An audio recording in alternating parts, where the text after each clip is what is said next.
दोस्तों स्वागत है आप सभी का हमारे YouTube चैनल में। और आज हम सॉल्व करेंगे रेलवे ग्रुप डी का पिछला पेपर। इससे पहले हम बहुत सारे पार्ट्स करवा चुके हैं। अगर आपने नहीं देखे हैं तो वीडियो की डिस्क्रिप्शन में देख लेना या फिर हमारे चैनल के प्लेलिस्ट में आप चले जाइए, तो हमने अलग से प्लेलिस्ट बना दिया है रेलवे ग्रुप डी पिछले पेपर, तो सारे पार्ट्स आपको वहाँ पर देखने को मिल जाएंगे। शुरुआत करते हैं वीडियो की, लेकिन दोस्तों इससे पहले आप पेन और कॉपी ले लीजिए ताकि जब भी कोई इंपॉर्टेंट टॉपिक बीच में आएगा तो उसे आप नोट कर लेना, हम बता देंगे।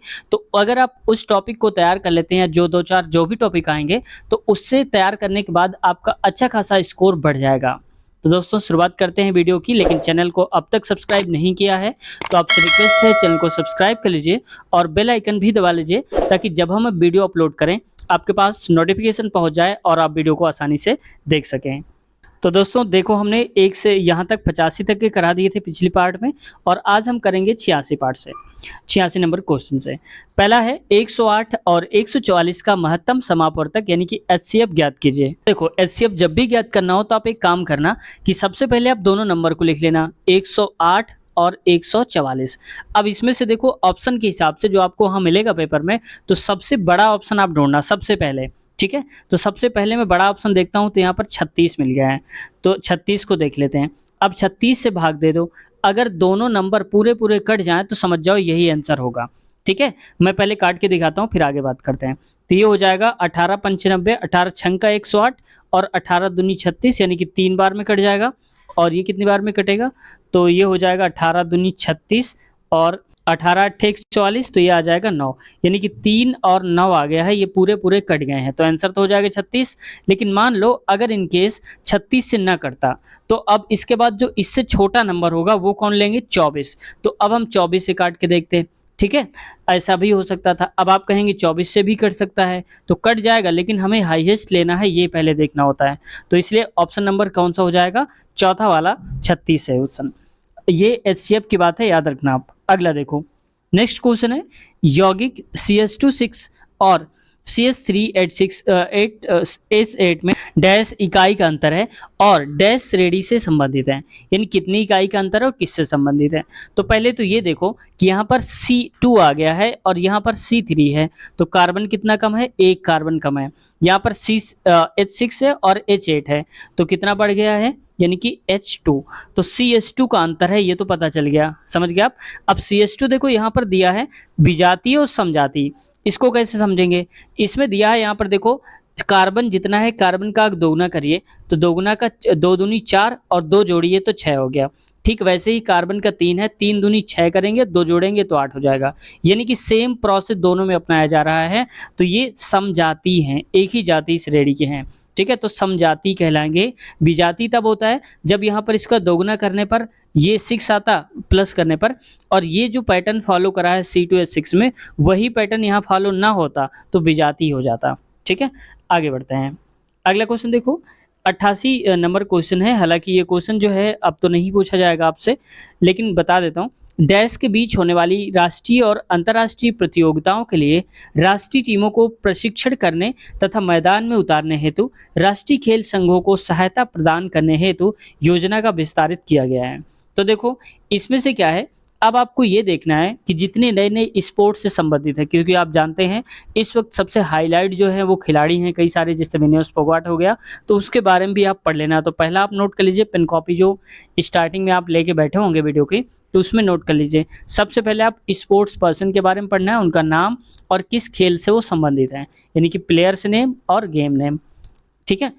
आगे बढ़ते हैं, अगला क्वेश्चन है 89 नंबर का, निम्नलिखित में से कौन सी ऊष्मीय ऊर्जा की इकाई नहीं है। देखो नहीं है, हम कई बार जल्दबाजी में क्या कर जाते हैं, नहीं वर्ड को छोड़ जाते हैं और ऊष्मीय ऊर्जा की इकाई को मान लेते हैं और वही सही करके चले आते हैं। तो नहीं है, तो देखो किलोवाट जो होता है वो ऊष्मीय ऊर्जा की इकाई नहीं होता है, ठीक है। कैलोरी, वाट सेकंड और जूल ये तीनों ही ऊष्मीय ऊर्जा की इकाई होते हैं, ठीक है। ये शक्ति का मात्रक होता है। आगे बढ़ते हैं, नेक्स्ट है त्रिपुरा राजभाषा अधिनियम 1964 के अनुसार त्रिपुरा राज्य के सभी या किसी भी आधिकारिक प्रयोजन हेतु किन भाषाओं का उपयोग किया जाना चाहिए, यानी कि जो भाषा है वहाँ का राजकीय के रूप में कौन कौन सी, बंगाली और काकबोरोक, तो ये दोनों की दोनों भाषाएं हैं जो आधिकारिक रूप से वहाँ पर प्रयोग करी जाती हैं। आगे बढ़ते हैं, नेक्स्ट क्वेश्चन है कौन सा राज्य एवीजीसी यानी कि animation, visual effects, gaming and comics centre of the excellence का आरंभ करने वाला पहला। देखो हमने आपको बताया था करंट अफेयर जब भी आप पढ़ेंगे तो आप याद रखो 2024 की आप पढ़ेंगे, क्योंकि एग्जाम 2024 में ही देना है। तो अब आप वो क्वेश्चन को जरूर ध्यान करेंगे जिसमें पहला या प्रथम वर्ड दिया होगा। तो अब तक आपने देखा होगा ज्यादातर में पहला और प्रथम है तो इंपॉर्टेंट हो जाता है। तो दूसरा पॉइंट आप नोट कर लीजिए, जो पेन कॉपी लेकर बैठे थे आप, कि जो प्रथम जिसमें आ रहा है, जिस क्वेश्चन में प्रथम वर्ड आ रहा है, ये पहला आ रहा है, ये पहली बार आ रहा है, तो वो इम्पॉर्टेंट है। और ऐसे सारे क्वेश्चंस आपको एक बार रिवाइज कर लेने हैं करंट अफेयर के। ठीक है, आगे बढ़ते हैं। नेक्स्ट क्वेश्चन है सरल कीजिए, इसको हमें सॉल्व करना है। इसको सॉल्व करते हैं। तो देखो पावर ये माइनस में लगा है, तो जब पावर माइनस पे लगा होता है तो ये उल्टा हो जाता है, यानी कि जो अंश होता है वो हर बन जाता है और हर वाला अंश बन जाता है। तो कहेंगे 3/1 की पावर 3 प्लस 5/1 की पावर में 4 और प्लस ये हो जाएगा 15 की पावर 1। मैं आपको समझाने के लिए नीचे 1 लिख रहा हूँ, ठीक है, ऐसे याद रखना। ये पावर जो होती है वो प्लस में हो जाएगी, अगर प्लस है तो माइनस हो जाएगी जब उल्टा करेंगे। तो इसको अगर और सॉल्व अगर आप करेंगे तो 1 तो कोई वैल्यू होती नहीं है अकेले नीचे, तो 3 का होल क्यूब हो जाएगा, यानी कि 3 का होल क्यूब। तो आगे हो जाएगा अगर इसका क्यूब करेंगे तो 3 3 का 9, 3 होता है 27, तो आप लिखेंगे 27 प्लस ये होता है 5 25 और 25 और ये भी हो जाएगा 5 25 क्योंकि इसका पावर 4 है, प्लस 15 15 हम 225 हो जाएगा। ठीक है, अगला देखो 27 हो जाएगा प्लस और ये होता है 25 गुणे 25, ये होता है 625 और प्लस का 225 हो जाएगा। अब आप इसको आप जोड़ दीजिए 5 5 और 7, 5 5 10 7 17 बचेगा 1, वहीं 2 2 4 2 6 6 1 हो जाएगा 7 और आगे देखो 2 6 8 और 2 हो जाएगा, तो ये 2 6 हो जाएगा 8, यानी कि 877 सही उत्तर इसका हो जाएगा। तो ऑप्शन नंबर दूसरा वाला हमारा राइट ऑप्शन है। अगला क्वेश्चन देखते हैं। नेक्स्ट क्वेश्चन पे आते हैं। और ग्रह क्यों नहीं टिमटिमाते हैं, यानी कि जो ग्रह होते हैं वो टिमटिमाते नहीं है जबकि तारे टिमटिमाते हैं। कारण क्या हो सकता है, इसको मैं थोड़ा सा जूम करता हूँ ऐसे। तो ग्रह क्यों नहीं टिमटिमाते, क्योंकि वे प्रकाश के विस्तारित स्रोत के रूप में कार्य करते हैं, क्योंकि प्रकाश जो होता है उसको विस्तार कर देते हैं। तो ऑप्शन नंबर इसका पहला ही सही उत्तर हमारा हो जाएगा। नेक्स्ट क्वेश्चन पे आते हैं और देखो ये क्वेश्चन है ग्राफ का और ये पूछा ही जाता है, ग्राफ के 2-3 क्वेश्चन डाल दिए जाते हैं। देखो निम्नांकित बार ग्राफ दिए गए वर्षों के दौरान एक डेयरी उत्पाद कंपनी की 3 शाखाओं एक्स वाई और जेड, यानी कि डेयरी उत्पादन दिया है, ये एक्स वाई और जेड है, यहाँ इनका सिंबल देख रखा है। दुग्ध उत्पाद यानी कि उत्पादन करते हैं, कौन कितना दूध का उत्पादन करता है, 1000 टन में है वैल्यू, आंकड़ों को दर्शाता है। ग्राफ का अध्ययन कीजिए और उसके आधार पर पूछे गए प्रश्न का उत्तर दीजिए। ठीक है, अब देखो ग्राफ यहाँ पर ऐसे देख रखा है, मैं यहाँ लिख देता हूँ ऐसे। ठीक है, अब देखो क्वेश्चन क्या पूछा जा रहा है, क्वेश्चन में कह रहा है कि मात्रा टन में है। ठीक है, दिए गए 4 वर्षों के लिए, 4 वर्ष कौन से, 2018 19 20 और 21 से 4 साल हो गए, डेयरी उत्पाद कंपनी की किन शाखाओं का औसत उत्पादन न्यूनतम था। यहाँ पर तीनों को जोड़ेंगे तो देखो ये सिंबल देख रखा है एक्स वाई और जेड का, तो पहले मैं एक्स एक्स वाले जोड़ता हूँ, तो ये हो गया 50 और यहाँ पर आएगा 45, तो ये हो जाएगा 95 और ये हो जाएगा 95 55 150 और 150 50 हो जाएगा 200, तो यहाँ आ जाएगा 200। अब नीचे अब देखो डिवाइड करने की जरूरत नहीं पड़ेगी, क्यों नहीं पड़ेगी, क्योंकि देखो सब में सेम से डिवाइड करेंगे, जैसे देखो 3 3 ये ऐसे करके डिवाइड करेंगे, 4 4 से करेंगे। ठीक है, सही है, तो जिसका सबसे कम वैल्यू आए ऐड करने पर वही आंसर हो जाएगा हमारा, तो ये आ गया 200, इसको और सही लिख देता हूँ, और ये हो गया 200 जो है वो x का है। अब आगे आते हैं, y वाले को जोड़ते हैं, बीच वाले को 35 और ये हो गया 40, तो 40 35 हो जाएगा 80 हो जाएगा, 80 और 45 ये हो जाएगा 125 और ये 55, तो हो जाएगा 180। ठीक है, ये हो जाएगी y की वैल्यू। अगला देखो यहाँ पर कह रहा है z पे आते हैं, किनारे वाले को जोड़ो, ये हो जाएगा 45 और 40, तो 45 40 हो जाएगा 85 85 40 125 और 125 और 60 हो जाएगा यहाँ पर 185, तो यहाँ लिखेंगे 185, ये किसका आ गया, जेड का आ गया। अब पूछा क्वेश्चन क्या था कि न्यूनतम उत्पादन किसका था, तो सबसे कम जो आंसर आ रहा है वो किसका आ रहा है, वाई वाली वैल्यू आ रही है सबसे कम। अब आप में से कुछ लोग कह रहे होंगे कि सर आप गलत ये बता रहे हैं क्योंकि आप डिवाइड नहीं कर रहे हैं, क्योंकि औसत में डिवाइड करते हैं, तो डिवाइड हमने इसलिए नहीं करा है क्योंकि आंसर भी इनका सबसे छोटा आएगा, क्योंकि सेम नंबर से डिवाइड करेंगे ना, तो 4 से डिवाइड करेंगे तो 4 सब में डिवाइड करेंगे तो जो वैल्यू छोटी है वो तो छोटी ही रहेगी ना हमेशा। तो इसलिए हमने डायरेक्ट कर दिया 180 यानी कि y वाला, तो आंसर हमारा आ जाएगा y वाला। तो देखो शाखा y राइट ऑप्शन हो जाएगा। अगला क्वेश्चन देखो, नेक्स्ट क्वेश्चन है, यदि प्लस का अर्थ है भाग और माइनस का अर्थ गुणा और गुणे का अर्थ ऐसे करके दे के रखा है, तो मैं इसको थोड़ा सा जूम करता हूं आपको दिखाने के लिए, ऐसे उम्मीद है कि दिख रहा होगा। अब देखो 9 लिखा है तो आप लिख दो 9, फिर है गुणा, तो गुणे को हम क्या करेंगे, गुणा का अर्थ है प्लस, तो आप करेंगे प्लस का 8। आगे देखो फिर प्लस आ गया है, तो प्लस का अर्थ क्या है भाग, तो यहाँ पर कर दीजिए आप भागे 4। अगला है माइनस, और माइनस का अर्थ क्या है, यहाँ पर लिखा होगा माइनस का अर्थ है गुणा, तो आप करेंगे गुणे में 8।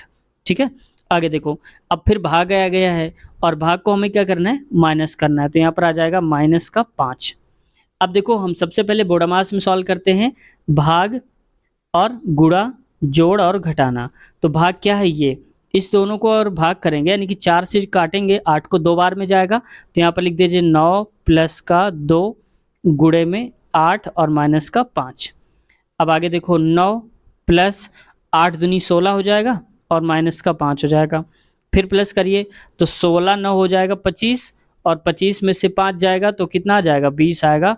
सही उत्तर हमारा 20 हो जाएगा। तो ऑप्शन नंबर कौन सा है, चौथा वाला राइट ऑप्शन है।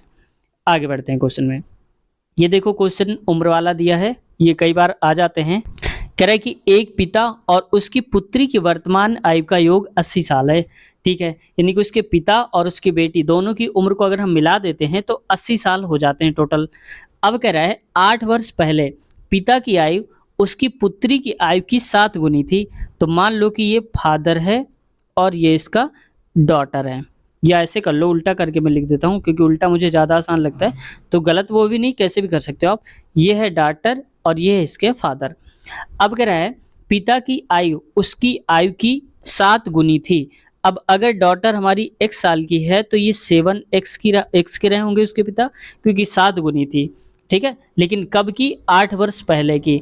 तो 8 वर्ष पहले की बात ये हो रही है। अगर वर्तमान की निकालनी है तो 8 इसमें जोड़ दो, 8 इसमें जोड़ दो आप। ठीक है, अब यहाँ पर कहा था वर्तमान आयु का योग 80 है, हमारे हिसाब से वर्तमान आयु इतनी है, तो दोनों को जोड़ दो तो हो जाएगा x प्लस का 8, मैं जोड़ के दोबारा दिखा देता हूँ, 7x प्लस का 8 और बराबर में 80। अब देखो 7x 8x, तो ये हो जाएगा 7x 8x, 8 8 16 हो जाएगा, तो 80 में से आप 16 हटा देंगे तो 8x बराबर का आ जाएगा, यहाँ पर 16 हटाएंगे तो कितना आएगा 64 आएगा, तो ये हो जाएगा 64। x की वैल्यू आएगी 8 8 64 यानी कि 8 आएगी। अब बताना क्या था, 8, अब से 8 वर्ष बाद पुत्री की आयु कितनी होगी, तो पुत्री अभी कितनी साल की है, x प्लस 8, और x की वैल्यू है 8, 8 प्लस 8 16 साल, यानी कि अभी 16 साल की है, तो 8 साल बाद कितनी होगी, तो 8 और जोड़ दीजिए आप, तो कितने साल की हो जाएगी, 16 24, तो 24 साल की हो जाएगी बेटी। तो ऑप्शन नंबर पहला वाला राइट हो जाएगा। ठीक है, आगे बढ़ते हैं। नेक्स्ट है, भारत में शिक्षा से संबंधित तमन्ना टूल किसने विकसित किया है। ये तो हालांकि करंट अफेयर का क्वेश्चन था, लेकिन कई बार क्वेश्चन आ जाता है और ऐसा भी होता है कि हर बार पूछ लिया जाए, इसका कोई फिक्स नहीं होता कि इस महीने का है तो नहीं आएगा, आ भी सकता है, तो इसलिए मैं इसको बताता हूँ। भारत में शिक्षा संबंधित तमन्ना टूल किट किसने विकसित किया है, तो केंद्रीय माध्यमिक शिक्षा बोर्ड यानी कि CBSE और राष्ट्रीय शैक्षिक अनुसंधान और प्रशिक्षण परिषद यानी कि NCERT, यानी कि दोनों ने मिलकर किया है, CBSE ने और NCERT ने, इन्होंने टूल किट का निर्माण किया हुआ है, जिसका संबंध किससे है, शिक्षा से है। अगला देखो, डैश वसा के पायसीकरण में सहायक होता है। तो क्या वसा के पायसीकरण में सहायक होता है, तो ये पित्त जो लवण होता है दोस्तों, ये सहायक हो जाता है पायसीकरण में, माफ कीजिएगा। अगला है, भारतीय संविधान का कौन सा अनुच्छेद राष्ट्रपति को सूचना आदि प्रस्तुत करने के संबंध में प्रधानमंत्री के कर्तव्यों से संबंधित है। तो ये सूचना संबंधित राष्ट्रपति का जो है कौन सा अनुच्छेद बताता है, तो 78, यानी कि अनुच्छेद नंबर 78 बताता है। मैं आपसे ये पूछना चाहता हूँ कि वो राष्ट्रपति जो है वो क्या कर सकता है, किसी व्यक्ति की सजा कम कर सकता है या फिर किसी व्यक्ति की होने वाली फांसी को रोक सकता है, ये किस अनुच्छेद के अंतर्गत होता है, ये कौन सी अनुच्छेद के अंतर्गत शक्ति प्रदान होती है राष्ट्रपति को, आपको जरूर बताना है। तो देखो वो क्वेश्चन पेपर खत्म हो गया क्योंकि 100 तक क्वेश्चंस थे, तो अगला वाला हम इसके आगे से उठाते हैं। ठीक है, अब आते हैं यहाँ से। देखो कथन और निष्कर्ष का क्वेश्चन है, और कथन निष्कर्ष में डायरेक्ट हम आते हैं। यहाँ पर कहा जा रहा है कुत्ते आमतौर पर रात में अधिक देर तक नहीं सोते हैं। ठीक है, आमतौर पर कहा जा रहा है। पूर्व धारणा हम क्या लगा सकते हैं, कुत्ते छोटी झपकियां लेते हैं। तो ये बात बिल्कुल सही है, क्योंकि छोटी झपकियां लेते तभी तो ज़्यादा देर तक नहीं सोते हैं, थोड़े में ही उनका काम हो जाता है। तो ये पहला सही है। दूसरा, कुत्ते दिन में सोते हैं। तो अब कुत्ते देखो दिन में सोते होंगे, और यही तभी बोला जा रहा है आमतौर पर रात में अधिक देर तक नहीं सोते हैं। ये नहीं बोला गया है कि अधिक देर तक नहीं सोते हैं। उन्होंने रात की कंडीशन दी है, तो हो सकता है दिन में अच्छा सोते हो। ये हमें धारणा करनी है ना, तो धारणा हम क्या लगा सकते हैं, यही तो लगा सकते हैं, अनुमान। तो दोनों ही सही हो जाएंगे। ऑप्शन नंबर हमारा हो जाएगा राइट, तीसरा वाला। कथन पहला और दूसरा दोनों ही पूर्व धाराएं अंतर्निहित हैं। अगला है डैश में 71 वर्षीय रामनाथ कोविंद भारत के 14वें राष्ट्रपति के रूप में चुने गए हैं। हालांकि ये थोड़ा हाईलाइटेड बने रहते थे, इसलिए उस वक्त पूछा गया था, चेंज भी हुए थे। अब आपसे ये पूछा जाएगा कि इस वक्त जो हैं राष्ट्रपति, वो जो हैं द्रौपदी मुर्मू, अब कौन से नंबर की हैं राष्ट्रपति, ये आपको बताना है। देखते हैं आप में से कितने लोग सही जवाब इसका दे पाते हैं। अगला देखो नेक्स्ट क्वेश्चन, इसमें भी कथन और निष्कर्ष वाले क्वेश्चंस आ गए हैं, तो इसको पढ़ते हैं पहले कथन को। और कथन में क्या बोला जा रहा है, टेलीविजन सही ढंग से इडियट यानी कि मूर्ख बॉक्स कहा जाता है। तो टेलीविजन का सही रूप अगर देखा जाए तो इडियट बॉक्स भी हम कहते हैं। तो धारणा हम क्या लगा सकते हैं उससे, यहाँ पर कह सकते हैं कि जो लोग टेलीविजन देखते हैं वे मूर्ख नहीं। भाई ऐसा नहीं कह सकते कि हर कोई नॉलेज के लिए भी देखता है, एंटरटेनमेंट के लिए देखता है, तो हर कोई मूर्ख नहीं हो सकता। दूसरा है, जो लोग टेलीविज़न नहीं देखते हैं वे बुद्धिमान है। ऐसा बिल्कुल भी नहीं है, क्योंकि बहुत सारे बुद्धिमान जो होते हैं वो नहीं देखते हैं, बहुत सारे जो बुद्धिमान नहीं हैं वो भी देखते हैं। तो टेलीविज़न किसी चीज़ को डिसाइड नहीं करेगा कि बुद्धिमान कौन है और नहीं है, तो ये भी गलत है। तो कोई भी सही नहीं है हमारे हिसाब से। तो यहाँ पर कोई भी पूर्व धारणा अंतर्निहित नहीं है। ऑप्शन तीसरा वाला राइट हो जाएगा। अगला क्वेश्चन में देखो, उस विकल्प का चयन करें जो तीसरे पद से ठीक उसी प्रकार संबंधित है जैसे दूसरा पद पहले वाले से संबंधित है। अच्छा, आप देख लेते हैं इसमें क्या संबंधित है। बंदूक शस्त्रागार में रखा जाता है, वैसे जो अन्न है वो कहाँ रखा जाता है, अन्नागार में रखा जाता है, भंडारण जहाँ होता है उसका। आगे देखो, बाजीराव द्वितीय के दत्तक पुत्र कौन थे। दत्तक का मतलब जो गोद लिया हो। दत्तक पुत्र कौन थे, जो उनकी पेंशन और पदवी से वंचित कर दिए गए थे, उनको हटा दिया गया था। तो वो थे नाना साहब। ऑप्शन चौथा वाला राइट ऑप्शन हो जाएगा। नेक्स्ट क्वेश्चन देखो, यहाँ पर क्वेश्चन है ब्लड रिलेशन का। कराए श्री एक्स, मान लो एक्स किसी का नाम है, सुश्री वाई से कहते हैं, यानी कि एक्स जो है वाई से कहते हैं कि आपके पिता की पत्नी, तो आपके पिता की जो पत्नी होंगी वो आपकी माँ ही तो होंगी। ठीक है, पत्नी की बहन तो आपकी मौसी लगी, और बहन मेरी मौसी हैं, तो आपकी मौसी जो है वो उनकी भी मौसी हो जाएंगी। तो इसका मतलब ये आपस में भाई बहन ही लगेंगे। ठीक है, भले ही सगे ना लगें। तो एक्स का सुश्री वाई से क्या संबंध है, यानी कुल मिलाकर कहना चाहता है एक्स और वाई आपस में क्या है। तो चचेरा ममेरा या फुफेरा भाई बहन है, ये फिक्स है। तो ऑप्शन नंबर पहला सही उत्तर हो जाएगा इसका। अगला क्वेश्चन देखो, नेक्स्ट क्वेश्चन है, अगला क्वेश्चन है, दो पाइप क्रमशः 1.8 घंटे और 3 घंटे में एक खाली टैंक भर सकते हैं, जबकि तीसरा व्यक्ति x घंटे में भरे टैंक को खाली कर सकता है। यानी कि दो भर सकते हैं और तीसरा x नाम का वो खाली करता है। यदि तीनों पाइप यानी कि खाली करने वाले और भरने वाले खोल दिए जाएं एक साथ, तो खाली टैंक पूरी तरह से 2.25 घंटे में भर सकता है, यानी कि 2 घंटे 25 मिनट में भर सकता है। अब देखते हैं x का मान क्या है। तो पहले देखो, मैं पहले वाले को मान लेता हूँ यहाँ पर a की वैल्यू है 1.8, और इसको मैं डायरेक्ट लिखता हूँ दशमलव हटा के नीचे 10। अब आ जाएगा b, अब b क्या है, 3 घंटे है। अब देखो तीनों लग जाते हैं, तो तीनों का मतलब क्या हुआ, a b और c। अगर ये तीनों लग जाएंगे तो 2 2 5 और नीचे 100, क्योंकि मैं पॉइंट हटा के लिख देता हूँ। ठीक है, तो अब देखो इसमें से एलसीएम लेंगे यहाँ तीनों का, तो ये आ जाएगा एलसीएम 450। अब 450 आएगा तो इसको आप काटिए, 18 दूनी 36 हो जाता है, और 9 18 पंचे 90, यानी कि 25 आएगा। और यहाँ पर देखो, तो यहाँ पर ये हो जाएगा, 10 बढ़ाएंगे तो 0 आ जाएगा, और यहाँ पर 3 एक कम 3 हो जाएगा, और 3 पचे 15, यानी कि 150 आ जाएगा। और यहाँ पर देखो ये हो जाएगा 200, ये 2 बार में जाएगा, तो 2 बार में जाएगा, और ये हो जाएगा 200, तो लिखेंगे 200। ठीक है, अब देखो अब ए की क्षमता है 250, बी की क्षमता है कितनी 150। अब अगर ए और बी की क्षमता को आप मिला देंगे तो मिलाने के बाद कितना हो जाएगा, ये हो जाएगी 3 1 400। 400 तो क्षमता इन्हीं की बन रही है, जबकि सी को मिलाने के बाद क्षमता 200 बचती है। इसका मतलब जो सी है वो 200 क्षमता घटा देता है, 200 घटा देता है। समझ गए आप। अब 200 इसकी क्षमता है। अब ये कितनी देर में भरेगा, तो देखो 450 टोटल काम है और 200 से भाग दे दो आप। तो इसको मैं डायरेक्ट पूरा हटा के देखता हूँ, कोशिश करता हूँ। 450 और नीचे आ जाएगा यहाँ पर 200। अब देखो ये जीरो से ये जीरो काटेंगे और इसको अगर आप काटेंगे तो कितना, 5 से काट दो। मैं इसको यहाँ लिख देता हूँ, आ नहीं पा रहा, थोड़ा स्क्रीन छोटी है। तो 45 और बटे में आएगा 20। तो पनवा 45, 5 चौक 20 और काटो तो 4 दूनी 8 हो जाएगा। और फिर इसके बाद पॉइंट लगेगा तो फिर यहाँ पर कितना बन जाएगा 10, 4 दूनी 8, 2 बचेगा तो 4 पंचे 20, यानी कि 2 घंटे और 25 मिनट लगेंगे उसको। तो ऑप्शन नंबर ये हो जाएगा पहला ही वाला, दूसरा वाला सही उत्तर हो जाएगा 2 घंटे 25 मिनट। समझ गए होंगे आप। अगला क्वेश्चन की तरफ बढ़ते हैं। अगला क्वेश्चन देखो यहाँ पर कह रहा है, सूरज ने अपनी साइकिल को उत्तर दिशा में चलाया। ठीक है, उत्तर दिशा की तरफ वो चलाया। तो जैसा जैसा बोल रहा है हम वैसा वैसा करते भी जा रहे हैं साथ साथ में। उत्तर दिशा की तरफ कितना चलाया, ये चलाया है 2 किलोमीटर। तो ये हो गई उत्तर दिशा मान लो। तो इसको मैं लिख देता हूँ 2 किलोमीटर। ठीक है, क्या है, उत्तर दिशा की ओर चला रहा है। अच्छा ठीक है, उत्तर दिशा की ओर चला रहा है। फिर वह दाईं ओर मुड़ जाता है। किलोमीटर मैंने हटा दिया क्योंकि वहां नहीं था। अब कह रहा है कि दाईं ओर मुड़ जाता है और 2 किलोमीटर तय करता है दूरी। तो 2 किलोमीटर ऐसे कुछ आएगा, तो ये हो जाएगा 2 किलोमीटर। ठीक है, ये चला 2 किलोमीटर। फिर क्या कर रहा है, फिर वह दाईं मुड़ा और 4 किलोमीटर की दूरी तय की। अब यहाँ से आएगा तो 4 किलोमीटर नीचे की तरफ वो तय करेगा। तो ये हो जाएगा 4 किलोमीटर। ठीक है, तो मैं इसको लिख देता हूँ 4 किलोमीटर। अब आगे देखो, ये हो जाएगा 4 किलोमीटर ये वाला।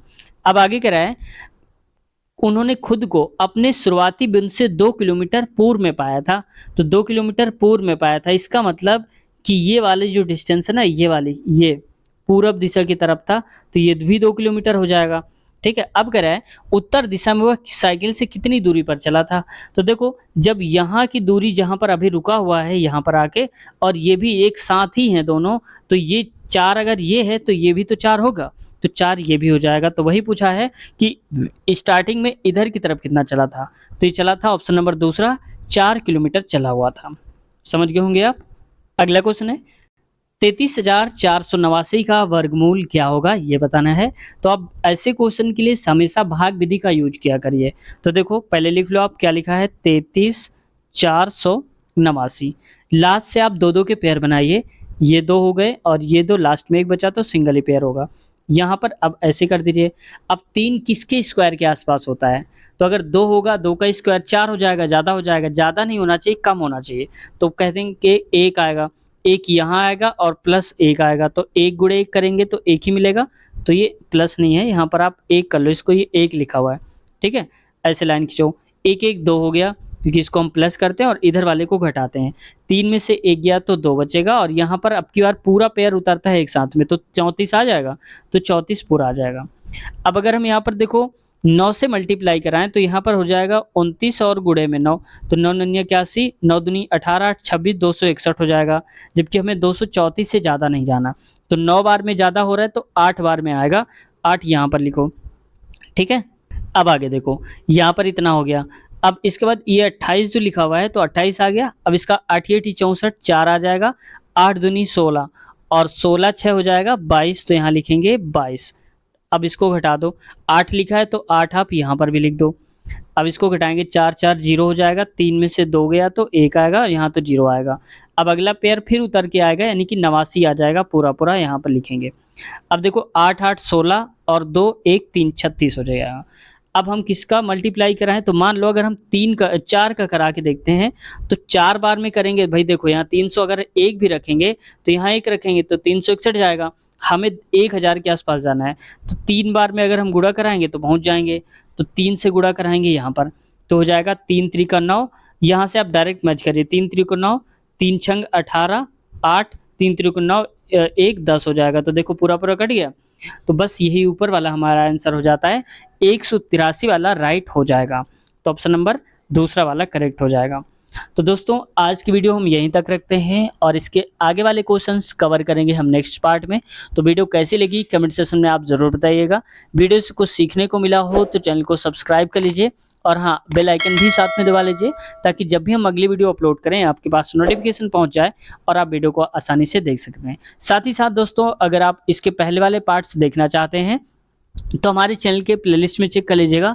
हमने अलग से प्लेलिस्ट बना दिया है, railway group D, ALP technician सबकी अलग-अलग प्लेलिस्ट आपको मिल जाएँगी और सारे के सारे जितने भी क्वेश्चन पेपर हमने कराए हैं, वो रियल क्वेश्चन पेपर हैं, जो बोर्ड एग्जाम में पूछे गए थे। सेम टू सेम वही पीडीएफ है, वही क्वेश्चंस हैं। तो जितने आगे भी कराएँगे वो भी यहीं पर है। और जिस वीडियो को आप इस वक़्त देख रहे हैं, जिसमें आप सुन रहे हैं, तो इसका अगला पार्ट देखना चाहते हैं तो इसी वीडियो के नीचे जिस वीडियो को देख रहे हैं, इसी के नीचे डिस्क्रिप्शन में आपको लिंक मिल जाएगा अगला पार्ट के नाम से, तो उसे भी क्लिक करके इसके आगे वाले क्वेश्चंस देख सकते हैं। तो हमने 10 तक कराए हैं, तो आगे वाले पार्ट में 11 से शुरुआत करेंगे। तो मिलते हैं नए वीडियो में, अपना ख्याल रखिए, टेक केयर, बाय बाय।